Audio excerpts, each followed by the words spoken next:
Hello everyone and welcome. My name is Arrowfire. Welcome back to a tier ranking episode. We haven't done one of these for a while. They tend to generate a fair bit of interest and a few feedback in the comments section, so I thought we'd carry on with one today.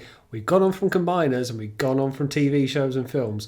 What's next? Well, let's try Titans, shall we? The biggest creatures, aside from Unicron, in Transformers. Now, spoiler, Unicron will not be in this video. He is not really a Titan, he's bigger than that, he's in a class of his own. But today we are going to work on just the Transformers Titans, the city bots, the likes of. And we start with Black Zarak, and in many ways he's just a repaint of Scorpionok, and you know what, that's okay, but what a repaint it is. What a display of colours, a display of aggression to him. The fact that even his Titan bot that came out in the Legacy line went down so cheap, and God knows how for the build that it is, but it is a niche character in as much as it only really existed in the Japanese continuity. In the Western world, we didn't get introduced to a very nice paint scheme. Very much an evil character, less so of the mastermind of Nebulos housing within with Zarak. It was very much more a character in and of itself. I do like the character. I love the red trident. It somehow looks more menacing. The whole colour scheme looks menacing. And for that, I'm going to put it in A tier. I just think it's a character that's a little bit slept on. If it was for the fact that it was introduced into the Eastern market only and not so much to the West, then maybe it would have had a bit more of a fan base than it currently does. Another one that wasn't introduced into the Western market, and I think there's going to be a few of them in this episode, is Brave Maximus. It's very much a cool look. It's just a real upgrade of Fortress Maximus into, well, I don't know, Super Saiyan-like abilities just dialed up and toned down very heavily on the blue. But in many ways, did it need an upgrade? Did he need an upgrade? Did it need to be a class as a separate character?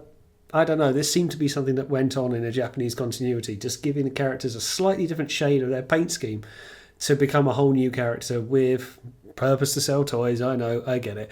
I don't man a character at all, but I was quite a fan of the original Fort Max, so for now I'm going to shove him under B. From IDW, we have Cameas, and this was around the time that anything was ancient and old and new Titans were being introduced as they were growing from the ground up, even though they had been around forever.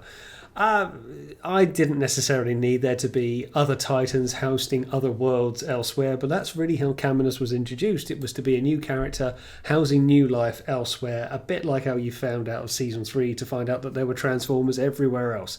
This was no exception. Plus the look of the character's face, as you see there, was not much to write home about, and for me just didn't need to be done. The benefit of Titans, as it can be with combiners as well, less can be more. You start overpopulating, much like they did with Combiner Wars in IDW, then they can just lose their spark, pardon the pun. So for that, I'm going to put Cameas down to C, very middle of the road. Coming on to one that we do know about in the West, Fortress Maximus. Little tip for you there that I originally thought when I watched the cartoon he had much more of a black paint scheme than blue, and it took to maybe Titan's Return for me to realise he was blue all along. I wouldn't mind it if it was one or the other. It is a cool character. It's a shame, I guess it's gone away from how it was introduced in the Rebirth with Spike and Cerebros, to the point that Cerebros is not really mentioned at all now, and Fort Max is his own big bulky character, particularly when you looked at the Lost Light comics. But it was a great introduction, and of course the toy, the original G1 toy, to be the biggest Transformer at its time, still a large one to this day.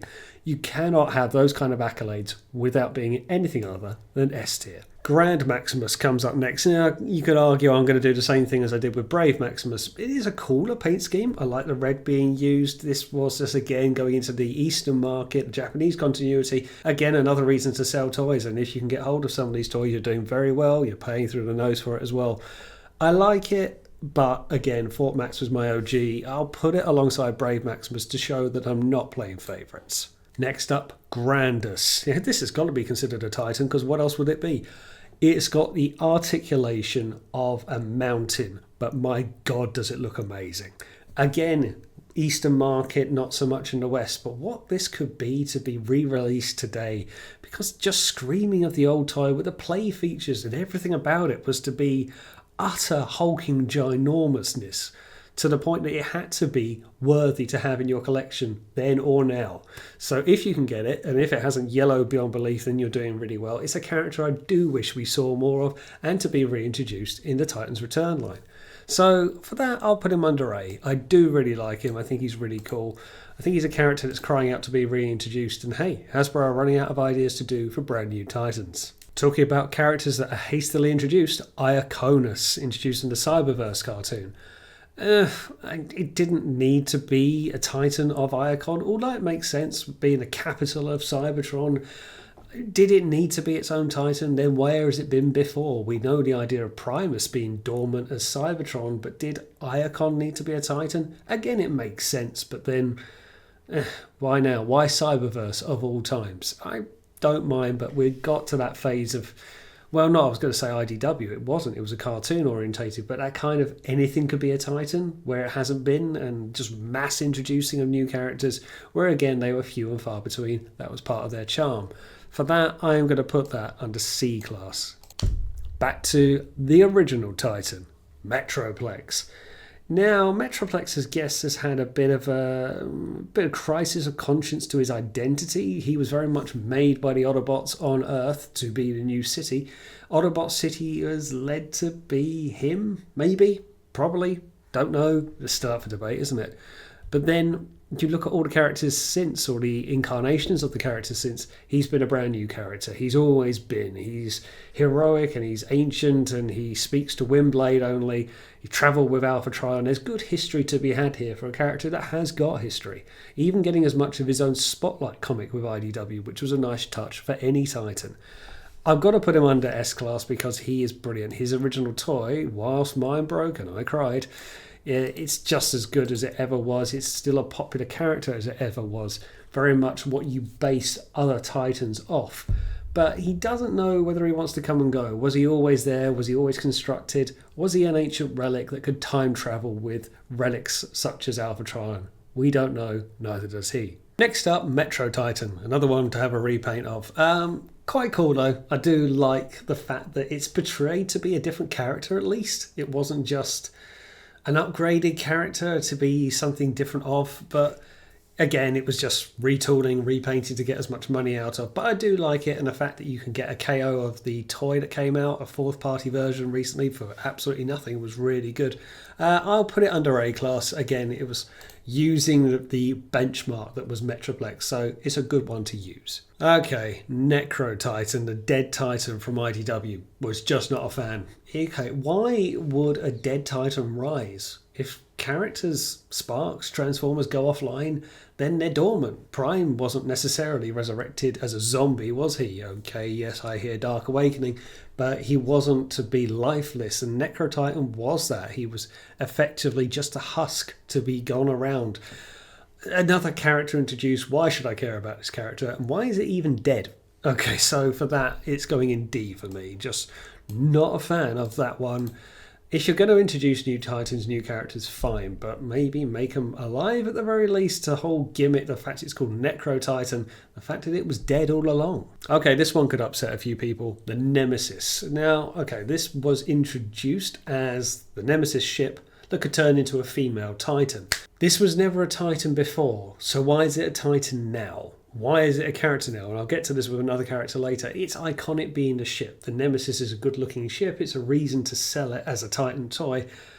But, yeah, again, was it always a Titan? I don't mind, but like Trypicon, when we'll get to it later, that was a Titan and some sort of craft. Whether it could fly or not, it's up for debate.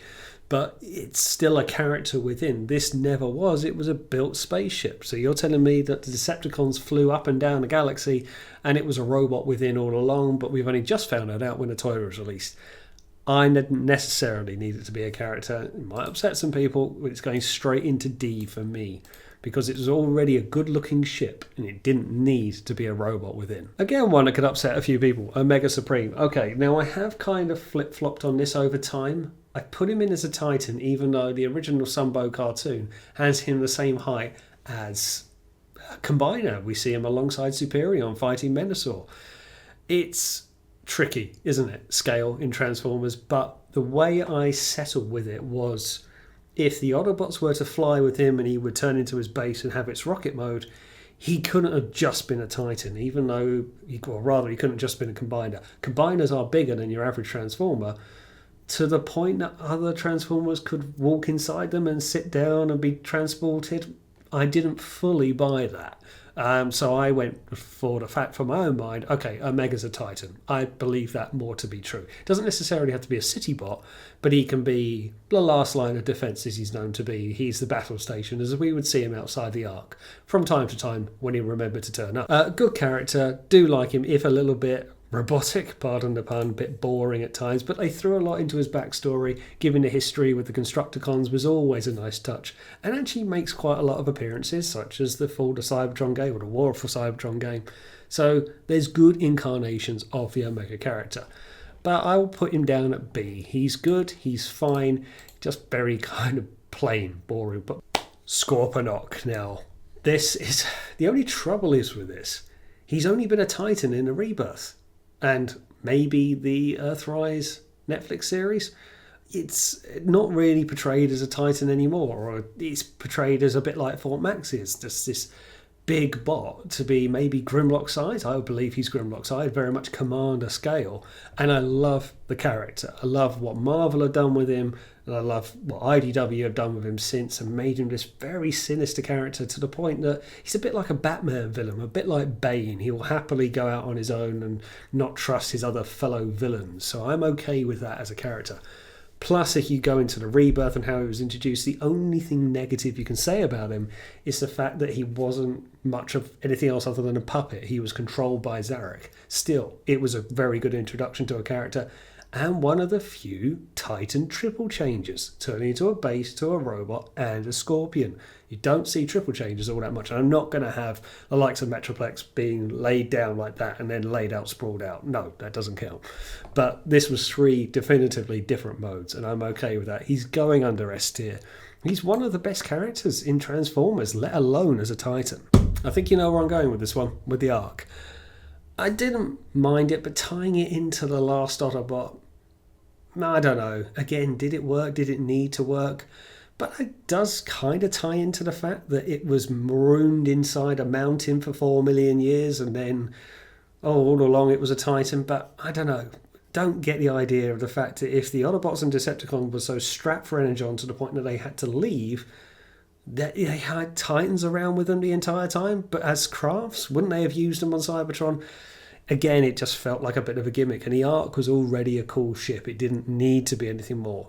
But I possibly like it more than a Nemesis. I think the robot proportions look better than Nemesis, so for that I'm going to put it under C. We'll go with that at the very least. I'll include it, crossover. I wasn't going to, but hey, here's a Titan, Tiberius Maximus.